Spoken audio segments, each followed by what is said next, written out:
Welcome back to Shepherd's Table. We are here for our next segment with Pastor Patrick. So welcome. Thank you for joining us. We're going to switch things up a little bit because you were just at a summit, I believe, in Red Deer. I'd like to hear about that. Yeah, it was called the Alberta Christian Leadership Summit. It was organized by a fellow named Michael Clark. He's actually from Ontario, and he heads up an organization called the Christian Impact Network. But it's about bringing Christian leaders together with political leaders together and talking about common issues. And it was a wonderful summit. There was Premier Danielle Smith there with some of her cabinet ministers, Nathan Neudorf,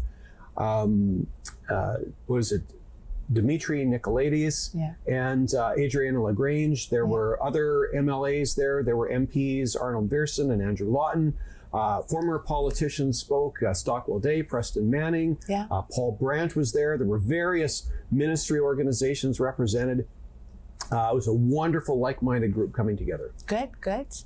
And so what were some of the topics discussed? Because we're told that politics and religion don't go together. So this is a great opportunity to have light shine on that.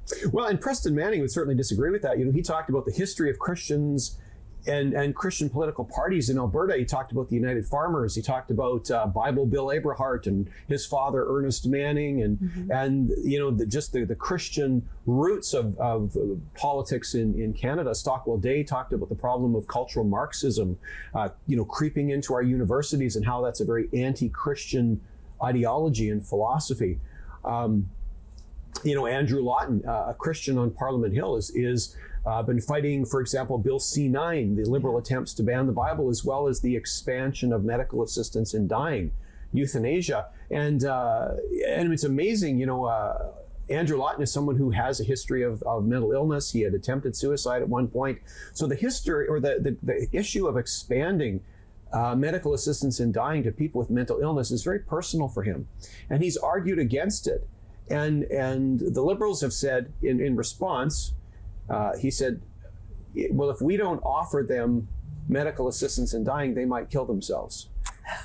And so this is the Liberal argument. If we don't kill these people first, they might kill themselves on their own. And so it's a crazy argument. But, we saw at this summit, Christians making a real difference. It's about being salt and light. Yeah. So often Christians are conservatives, but we need to be more than just conservatives. We need to be preservatives. We need to preserve what is good in our society. That's what salt was.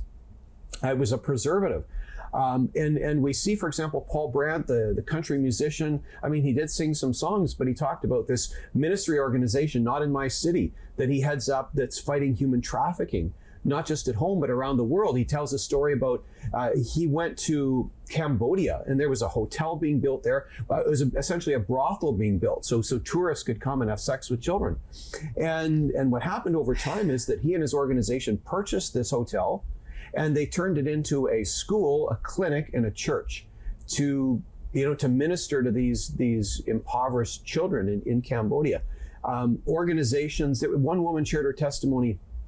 She'd identified as LGBTQ for 12 years. She had a surgery booked to have her breasts removed. She'd gotten pregnant. She'd had an abortion. And then she came to faith in Christ. She regretted the abortion, and now she is heading up a movement called 24 No More, where she is seeking to collect signatures to have a public referendum on banning abortion after 24 weeks. And so these are people that are making a real difference, Christians that are making a real difference, not just in the political world, but in society in general. That's fantastic. So these are topics that I believe should be talked about more often. How was this attended? How was it received? Because again, we're told we're not supposed to have these conversations in politics. So were there a lot of people attending? Was it mainly Christian? Was there secular people? I'm curious what that was. Well, there were about 700 people there. Oh, that's really good. That's very good. And, I think most people were very much like-minded. There was one man there dressed as a woman. And I saw another article by a United Church minister that attended that wasn't on the same page. But by and large, a very like-minded Christian event. It's hard to account for everyone who's there, obviously. The goal is to double it for next year. And I would highly recommend that Christians that are concerned about these issues should attend. So where do they get information on such a conference? Because I know there's a lot of people who aren't aware of what's going on, and I think we need to reach more people. So how do we actually get people going on that?